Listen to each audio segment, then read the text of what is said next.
တူတူတို့ပြောမယ်ကောင်းချင်တဲ့လူတွေစီကြမယ်မိမရလေးရောသူမလေးရဲ့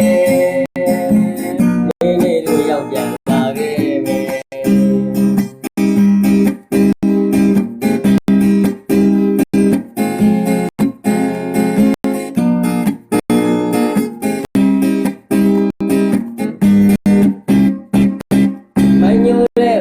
တောင်းလန်းရဲ့အိမ်များရဲ့ရေကိုစိတ်ဆန်းရဲ့တဲ့ကိုစီစဉ်စိတ်ဝင်ရဲ့တော့ဝမ်းလေးကိုဖွင့်လာနေတ